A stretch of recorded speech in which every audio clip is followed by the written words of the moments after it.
झारखंड के बोकारो से 27 अगस्त 2025 से लापता लैब टेक्नीशियन संतोष कुमार का अब तक कोई सुराग नहीं मिल पाया है। परिजन परेशान हैं और पुलिस पर लापरवाही के गंभीर आरोप लग रहे हैं। बता दें कि सेक्टर 6 थाना क्षेत्र से 27 अगस्त 2025 से लापता लैब टेक्नीशियन संतोष कुमार का अब तक कोई पता नहीं चल पाया है। महीनों बीत जाने के बाद भी बोकारो पुलिस उसे खोजने में नाकाम रही है। परिजनों ने संतोष की बरामदगी या उसके बारे में पुख्ता सूचना देने वालों के लिए 2 लाख रुपए के इनाम की घोषणा की है। इसके बावजूद मामले में कोई प्रगति नहीं हुई है। संतोष के लापता होने के बाद से परिवार की आर्थिक स्थिति बुरी तरह बिगड़ चुकी है। देहरादून में पढ़ रही उनकी बेटी की पढ़ाई पर भी गंभीर संकट के बादल मंडरा रहे हैं। रिटायर्ड पिता लक्ष्मी सिंह की 3,000 रुपए मासिक पेंशन से ही किसी तरह घर का खर्च चल रहा है। परिजनों ने पुलिस पर गंभीर लापरवाही के आरोप लगाते हुए कहा कि पुलिस सिर्फ आश्वासन देती है और उल्टे घर वालों पर ही संतोष को गायब करने के आरोप लगाकर धमकाती है। परिवार का आरोप है कि जांच की दिशा शुरू से ही संदिग्ध रही है। परिवार के अनुसार संतोष 27 अगस्त के सुबह लगभग 6 बजे घर से ये कहकर निकले थे कि जल्द लौटकर ड्यूटी के लिए जाएंगे, लेकिन वे न तो घर लौटे और न ही उस दिन ड्यूटी पर पहुंचे। इसके बाद परिजनों ने खुद जांच पड़ताल शुरू की। परिजनों ने सेक्टर 11 स्थित एक पेट्रोल पंप के सीसीटीवी फुटेज की जांच की, जिसमें संतोष आखिरी बार एक महिला उर्मिला के साथ पेट्रोल पंप के पास देखे गए। फुटेज में संतोष के पीछे बाइक पर बैठी एक महिला जाती दिखाई दी। बाद में पड़ताल में यही बाइक सेक्टर 11 के ही निचले ब्लॉक में खड़ी मिली। परिजनों का आरोप है कि जिस महिला उर्मिला के साथ संतोष सीसीटीवी फुटेज में दिखे थे, उसे सेक्टर 6 पुलिस ने पहले पूछताछ के लिए थाने लाकर छोड़ दिया और बाद में किसी अन्य मामले में जेल भेज दिया। परिवार का कहना है कि उस महिला को पकड़कर थाने लाने के लिए सेक्टर 6 थाना पुलिस ने उनसे ही किराए की गाड़ी मंगवाकर उसका खर्च भी उनसे वसूल किया। पुलिस की ओर से कथित तौर पर ये तर्क दिया गया कि अगर महिला को जल्द लाना है तो सरकारी पचड़े से बचने के लिए ऐसा करना होगा। पुलिस ने डॉग स्क्वाड और तकनीकी अनुसंधान की मदद लेने की बात जरूर कही, लेकिन अब तक कोई ठोस सुराग नहीं मिला है। परिजनों का आरोप है कि थाना प्रभारी ने जेल में बंद महिला का नार्को टेस्ट कराने की बात कही थी। साथ ही संतोष की पत्नी का भी नार्को टेस्ट कराने की बात कहकर उन्हें धमकाया जा रहा है। सर अभी तक तो कुछ मिले नहीं है, इसीलिए कैसे बोले कि सर पुलिस प्रशासन कुछ कर रही है। सर जमीन खा गया कि आसमान खा गया, कुछ भी पता नहीं चल रहा है। सर हम लोग जब भी जाते हैं तो बोलती है कि परिवार पे शक करती है कि आप लोग का भी कुछ है हाथ, बोलती है। मगर हम लोग अपने पति को क्यों कुछ करेंगे सर। जी सर 27 अगस्त की सुबह 6 बजे घर से निकले फिर भी उनका कोई पता नहीं चला। हम लोग 1 घंटा ड्यूटी के लिए निकले, फिर 2 घंटा के बाद हम लोग खोजबीन कर बोले ड्यूटी के लिए घर से बोले कि जा रहे हैं ड्यूटी, मगर बोले कि फिर आएंगे, फिर तैयार होके जाएंगे। फिर निकले, फिर उसके बाद हम लोग पूरा खोजबीन किए, फिर हम लोग को नहीं मिले तो फिर हम लोग शाम में रिपोर्ट लिखाने के लिए गए। 27 अगस्त के शाम को 6 बजे गए, गए मगर फिर भी थाना वाला कुछ नहीं बोला कि आप भी खोजिए हम भी खोजते हैं, मगर कुछ भी जानकारी नहीं मिला हम लोग को। सर जाते हैं तो वो लोग आश्वासन देते हैं कि खोज रहे हैं, मगर कोई रिजल्ट नहीं आता है। हम लोग जब तक मिलेंगे नहीं, जब तक हम लोग कैसे करेंगे कि वो लोग कार्रवाई कर रहे हैं। आप इसको लेके एसपी डीएसपी सबसे मिले थे क्या? हाँ, एसपी डीएसपी सभी से मिले थे।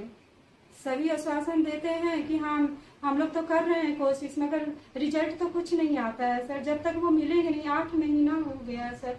हम लोग का आर्थिक स्थिति बहुत ही खराब है सर। उन्हीं के वेतन से हम लोग का पूरा परिवार चलता था। तो किसी महिला की जो बात आ रही है, वो महिला कैसे आई? इस महिला को सेक्टर 11 में देखा गया सीसीटीवी में, तब हम लोग को पता चला कि ये महिला साथ में थी। अब मोटरसाइकिल बाइक ना 11 में ही फर्स्ट ब्लॉक के सामने लगा हुआ था। अब पेट्रोल पंप के 11 का पेट्रोल पंप के सामने वो महिला साथ में दिखी। वो महिला महिला से भी पुलिस कुछ नहीं पूछताछ कर पाई, कुछ भी रिजल्ट नहीं निकला, कुछ भी नहीं उगलवा पाई उस महिला से। नार्को टेस्ट की बात हुई थी, वो नार्को टेस्ट हो रहा है क्या उसका? पुलिस तो अभी संगीता मैम बताई कि 16 को ले जा रहे हैं। आप लोगों से भी नार्को टेस्ट की बात हुई है क्या? जी सर, हम लोग जाते हैं ना तो हम लोग को परिवार पे ही शक दिखाया जाता है, परिवार पे ही शक करती है पुलिस। मगर सर हम लोग हम अपने पति को कुछ करके हमें क्या मिलेगा? कुछ भी तो नहीं मिलेगा। वो रहते थे तो सर बच्चों का पढ़ाई लिखाई सारा चीज का पैसा वही देते थे सर। और उनके जाने के बाद हम लोग का आर्थिक स्थिति बहुत ही खराब हो गया है सर।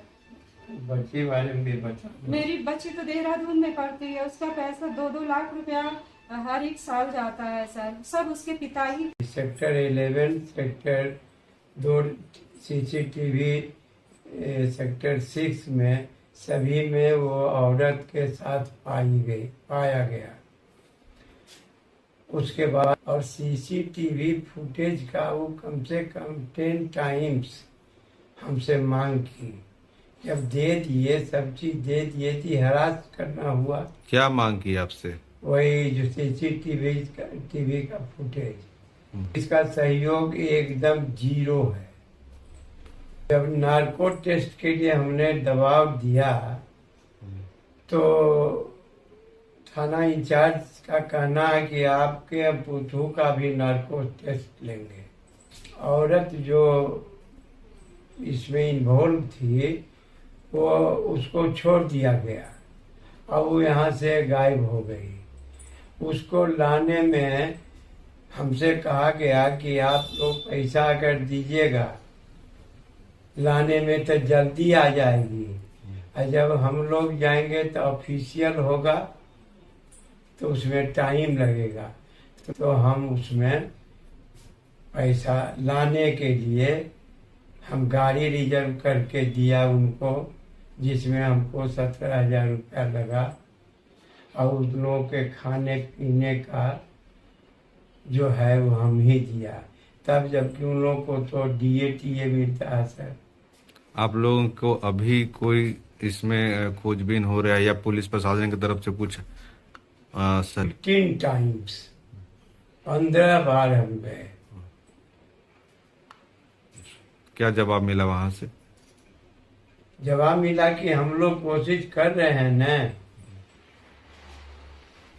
ये हम रखे हुए हैं कि निकाल के दे दें आपको। तो हमारा रिटायरमेंट आता है 3,000 रुपया, उसी से हम लोग कोई तरह से काम चला रहे हैं। फैक्ट यही है। SP से कई बार मिले, हाथ से 2 बार SP से मिले, DSP से 3 बार मिले, और थाना इंचार्ज से तो अनगिनत बार मिले। वहीं इस पूरे मामले ने राजनीतिक रंग भी ले लिया है। कांग्रेस के पूर्व प्रदेश अध्यक्ष राजेश ठाकुर ने पुलिस की कार्यशैली पर सवाल उठाते हुए मामले में हस्तक्षेप किया था और वरीय अधिकारियों से बातचीत भी की थी, लेकिन ठोस परिणाम सामने नहीं आया। देखा था वो जो हेल्थ का एक लड़का था संतोष, आज तक उसका कोई पता नहीं चला। कहने के बाद भी अगर देखा जाए तो हाई कोर्ट कहे तो कार्रवाई हो गई, और अगर उसमें हाई कोर्ट नहीं कह रही है तो अभी तक कोई कार्रवाई नहीं हुई है, कोई थाना प्रभारी पे कार्रवाई नहीं हुई। उसमें जब कहा गया तो वो और उल्टे सारी चीजों के करने के बाद भी उसका कोई अता पता नहीं है। परिजन अब ये सवाल उठा रहे हैं कि क्या उन्हें भी पुष्पा कुमारी मामले की तरह संतोष को खोजने के लिए हाईकोर्ट का दरवाजा खटखटाना पड़ेगा, तभी पुलिस सक्रिय होगी।